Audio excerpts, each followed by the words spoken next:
But essentially, by breathing into that lower abdomen, filling up the cradle of our hips, right? And bringing the rhythms of the body all into harmony, the nervous system will automatically start realigning with its original blueprint as long as you give it enough energy. We must energize the nervous system so it can realign, it can shake out traumas. So many people get overzealous in their I believe in their attribution, right? There's like, oh, I have a throat chakra blockage and it's rooted in this childhood experience. Sorry, it's getting hot. It's rooted in this childhood experience, or you know, it's like this color and all these different things. Here's what I want to say to you. We can literally heal, create miracles, transmute all things through the prana and mind over matter, by bringing the mind and breath control deeply into the body, focusing on the subtle channels and revitalizing the nervous system. We can restore order and harmony to the microcosmic body. Okay, and this will, like, if we had a trauma, and it's like lodged in us right here, so the prana doesn't flow down our spine correctly, so we often feel cut off from our legs and our heart, by breathing through it and tapping into the feeling there, feeling deeply. Wherever we feel deeply, energy flows to, prana flows to. By feeling deeply, unattached, and through like conscious commitment to the breath control, we can start opening up places that have been numb inside of our body, blockages long held inside of the body that are the cause of misalignments. We can go to the chiropractor once a week, every week of our lives, and get the same fucking adjustment, and it will never fix itself unless you learn to rewire the physical body back into its original harmony.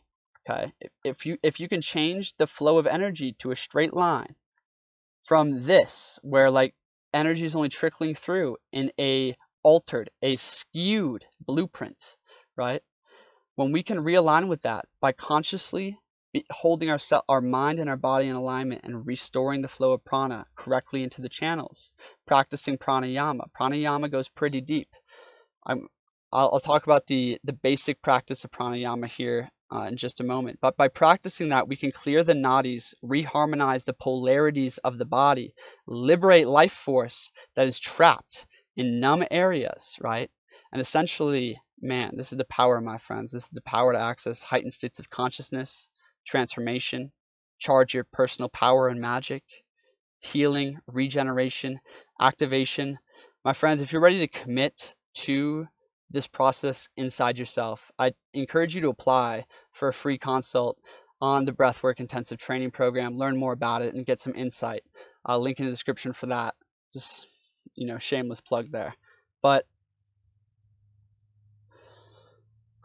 okay, to wrap up this video, my friends, so a lot has been said here. Please, drop comments with time codes on parts you found powerful so other people have a little table of contents.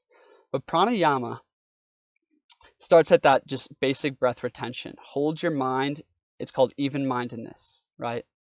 Focus your consciousness into the body, and through the breath, harmonize. Breathe deeply and slowly into the lower diaphragm. Hold and pressurize. Allow the feeling of prana and flow to circulate through the body. Assimilate the prana, right? Fully expand the body when you're holding, right? Slowly and subtly exhale, the same count, right? Exhale until you're empty, and then fully relax and hold the breath while you're empty. Okay? Get acquainted with the void. Prana is Shakti. Okay? Okay, I might be diving in a little bit deeper into some esoteric knowledge here. Prana is Shakti, which is all energy, life, power, form of the universe. All energy and power of the universe. Okay? Prana, this is why the holding, breath retention is pranayama. When we hold the inhale, we are holding Shakti, right? But we cannot hold Shakti if we don't have Shiva. Shiva equals consciousness.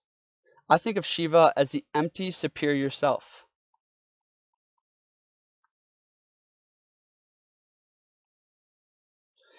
Shiva is the awareness behind it all.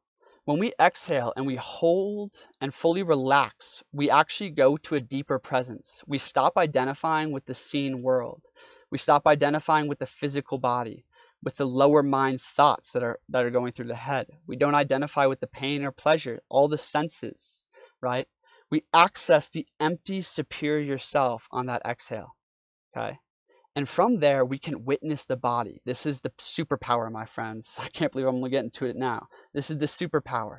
Because if we cannot just witness the body without identifying it, we cannot allow the body to transform, to reform back into the original blueprint. Because we are still identified, we are still holding on to the body, to the mind, right?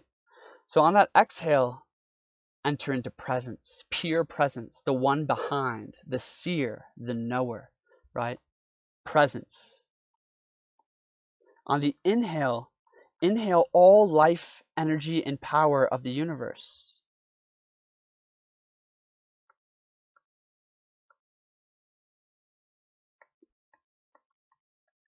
So we inhale and we feel the energy coursing through us. We feel alive, right? On the exhale, we become present behind it. We no longer attach and identify with the body. My friends, when you master this process and get more and more subtle in your breath control, the deeper you access that presence as no longer identify with this physical body, crazy shit will happen. All of a sudden your body will start transforming before your eyes. You will feel it, but you will not be identified with the feelings of the organs rearranging themselves, with DNA getting upgraded literally, with different things coming online. Our channels, our nadis, our energetic channels through our body are very clogged up. They're out of balance because we are out of harmony. We internally are out of balance. Therefore, the channels inevitably get clogged, just like your arteries are getting clogged. And because our channels are getting clogged, right, slowly disease will manifest into the physical body. Misalignments in our life and our field will manifest into the body, right? By breathing in power and life, by breathing in prana and really holding and burning that flame, right? And then exhaling into presence and witnessing the flow of life through the body, we are gaining control of life force. This is life force control, my friends. This is where the magic is. This is the secrets. Okay. Whatever. Life force control. Essentially, the yogi, the master of this process, through that, intense commitment to this practice, he'll slowly unify Shiva and Shakti until the point where he reaches the breathless state. Once you start harmonizing these two, this is the Merkaba, okay? This is everything. This is when we start harmonizing those, we are breathing in, right? And witnessing the flow, but holding an expanded awareness, right? Breathing into the original vital blueprint, right? And then exhaling, yet holding great charge in the body. It's almost as if we're becoming the sun. Life force control is about becoming the sun, my friends. The sun is inhaling and exhaling simultaneously. It never stops shining its light to inhale some more matter around it, to transmute it, to shine it forth. The sun is constantly drawing in energy to the center of transmutation and shining forth light. This is the process in which man should aspire to. Okay? This is literally the esoteric mysteries. Whether it's the hermetic path you're taking, the yogic path, the tantric path, it's all the same. Okay? This is all the same wisdom. This is all the same knowledge.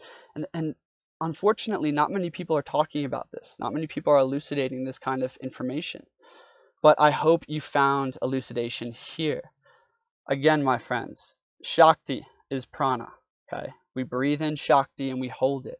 We get more and more subtle with how we cycle, how great our awareness is. We become warriors of perception in the physical body, in the energetic body, right? Through pranayama, you will start to discern subtle energy from physical energy, from physical sensations. An itch in your body is usually not an actual itch. It's energy moving, and the energy is dense still. It's subtle energy, but it's dense, and it's actually moving your physical body. Okay, so Shakti is prana. There's many different types of prana, 5 different types of prana. Shiva is consciousness. By practicing pranayama, we are working to combine the two, okay? To be fully conscious in the awakened state, the seer, not identified with form, yet dancing with all of form, dancing with all of Shakti. Okay? This is combining breathing in to life, right, and power, exhaling into presence. The deeper your breath control becomes, the deeper your command of oneself becomes. If we want to be sovereign, we must learn breath control, or else we will be ruled by a scattered mind, a disharmonious frequency. We'll be ruled by the effects of past actions. This is the way to liberation, my friends. The way to liberation is through conscious control of the breath and learning to control life force. Life force control is where it's at. This is a really potent video, my friends. I encourage you to watch it multiple times, take notes, drop comments. I want to go deeper in many places here. I appreciate all of you being here. Again, the only way to get this message out there, if you found it powerful and impactful, is share this video somewhere. Thanks for being here. Thanks for being you. May you breathe deep, my friends. Blessings.